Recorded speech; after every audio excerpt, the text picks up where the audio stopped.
ইন্টারভিউতে যায় এই কয়েকটা জিনিস একটু খেয়াল রাখবা, কারণ এই কয়েকটা জিনিস খেয়াল করলে তুমি মোটামুটি ইন্টারভিউর দিনই কোম্পানি বা কোম্পানি কালচারটা কীরকম এটা একটু ফিগার আউট করতে পারবা। কারণ ওই যে মানে অনেকে কথায় বলে না যে মর্নিং শোজ দ্য ডে, তো ওরকমই এটা ইন্টারভিউটা কোম্পানিরও একটা প্রাইমা ফেসি বলতে গেলে। তো প্রথম যে কাজটা করবা সেটা হলো দেখবা যে ইন্টারভিউতে তোমারে কতক্ষণ ওয়েট করায় রাখে। এখন ধরো যে যদি অ্যাপ্লিকেন্ট অনেক বেশি থাকে, ধরো 20 জন 30 জন বা 40 জন, সেই ক্ষেত্রে ওই অনুযায়ী ক্যালকুলেট করে নেবা পার ক্যান্ডিডেট 15-20 মিনিট বা ম্যাক্সিমাম আধা ঘন্টা অমনে ক্যালকুলেট করে নেবা।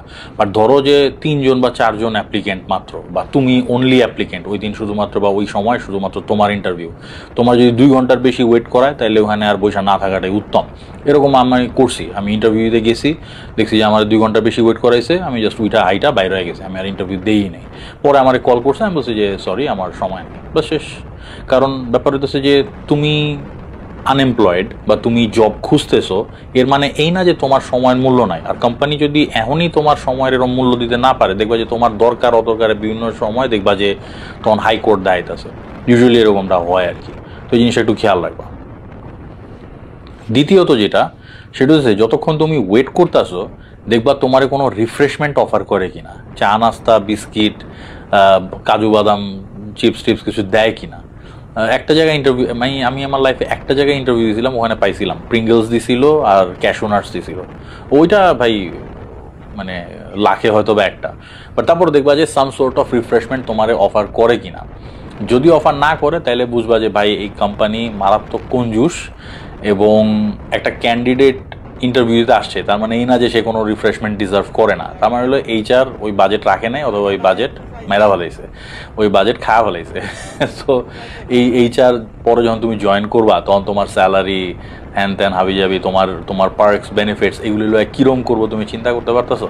তো এটা একটা হিন্ট আর কি, এটা বোঝালো।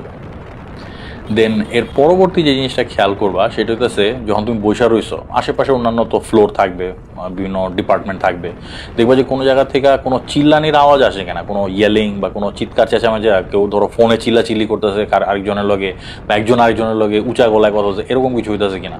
যদি এরকম আওয়াজ পাও তাহলে বুঝবা যে এখানে খুব টক্সিক কালচার, এবং এরা বাংলা স্টাইলে চলে, এখানে এরকমই চিল্লাচিল্লি হয়, গালাগালি হয়। তো ওইসব ওই জায়গায় আমি হলে তো ইন্টারভিউ দিতাম না, আমি হলে এরকম চিল্লাচিল্লি আওয়াজ হলে আমি বাইরে আইতাম। তো এই জিনিসটা খেয়াল করো, তো কি পরিমাণ টক্সিসিটি আছে সেইটার একটা প্যারামিটার হইল গিয়া এইটা। আর ফাইনালি আরেকটা জিনিস খেয়াল করা, ধরো ইন্টারভিউ দিতেছো, ওইটা আমি এইচআরের বিভিন্ন হাবভাব খেয়াল করবা, ওইটা নিয়ে আমি আরেকটা সেপারেট ভিডিও করুন পরে।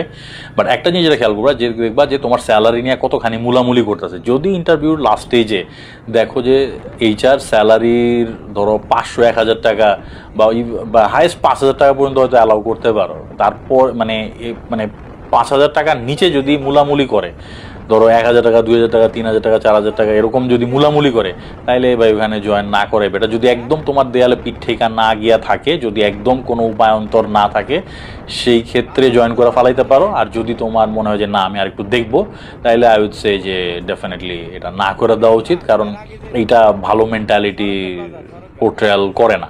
এটা পরে গিয়া ভুগতে হইব, জিনিসটা ওই এইচআরের কাছেই ভুগতে হইব। এই কটা জিনিস একটু মাথায় রাখবো।